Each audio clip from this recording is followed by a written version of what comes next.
Падает, падает, падает! Присели!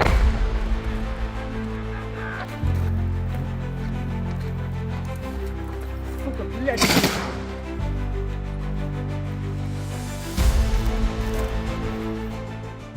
On the night of September 5th, the skies over Ukraine once again echoed with sirens and thunderous blasts. Russia launched one of its largest attacks in recent weeks. A total of 157 Shahed drones, 6 S-300 missiles modified for ground strikes, and a Kh-59 air-to-surface missile were fired from multiple directions. According to Ukraine's official statement, its air defenses managed to shoot down, or at least disrupt, 121 drones. On paper, that sounds impressive, even reassuring, as if Ukraine's skies were still under control. But the real question is, does that number truly reflect what happened on the ground? Despite intercepting the majority of the drones, 7 missiles and 35 strike drones broke through and slammed into 10 different locations.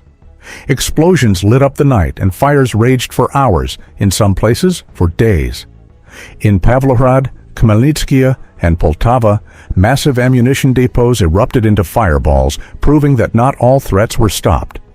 Meanwhile, the Starokostiantyniv air base, home to Ukraine's Su-24M bombers carrying Storm Shadow and Scalp missiles, was struck repeatedly. Satellite imagery later revealed deep craters and destroyed hangars. It wasn't only military sites that suffered. Civilian infrastructure was hit hard as well. In Chernihiv and Khmelnytskyi, tens of thousands of households were left without power after strikes on the energy grid. In Kharkiv, a century-old educational institution was heavily damaged by drone attacks. Even worse, civilian lives were lost.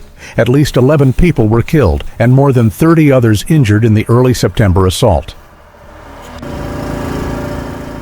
So why is there such a gap between Ukraine's official claims and what actually happened on the ground? One reason is psychological. Kyiv needs to maintain public morale in the middle of a grueling, exhausting war. Another reason is political. Western support relies heavily on the image of success. Reporting high interception rates reinforces the idea that every Patriot battery, every NASAMS launcher, every IRIS-T system sent by Europe is making a difference. But there's also a harsh, technical truth. Missiles like Russia's Iskander and Kinzhal are nearly impossible to stop. They travel at hypersonic speeds, execute sharp maneuvers in their final phase, and overwhelm existing defense systems. Russia's strategy is deliberate. First, it floods the skies with waves of cheap drones, forcing Ukraine to expend valuable interceptor missiles. Then, when the defenses are stretched thin, precision strikes follow. It's a war of attrition in the air. Ukraine may succeed in taking down most of the threats, but the ones that break through are the ones that inflict the heaviest damage. The truth is, this war is not just about drones and missiles. It's also a war of narratives. Ukraine highlights its interception numbers to prove resilience and secure international support. Russia emphasizes destruction on the ground to showcase its strength and persistence. Reality, however, lies somewhere in between. Ukraine's air defenses are working tirelessly, yet ammunition depots still explode, airfields still burn, power grids still fail, and civilians still pay the price. So the question remains, can Ukraine truly withstand Russia's escalating waves of drones and missiles? Or are the high interception numbers nothing more than part of an information war?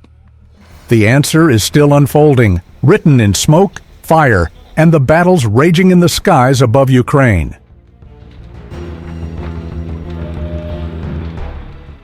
This content is created solely for educational and informational purposes. It is intended to provide insights based on verified data, credible sources, and careful analysis. Our goal is to foster a deeper understanding of modern military technology and current events, not to promote or endorse any form of conflict, propaganda, or political agenda. We strictly oppose the spread of misinformation and hoaxes. Every piece of information presented has been carefully sourced from reliable, publicly available references. We encourage viewers to approach the topic with critical thinking and respect for all sides involved, maintaining a focus on knowledge sharing and open discussion.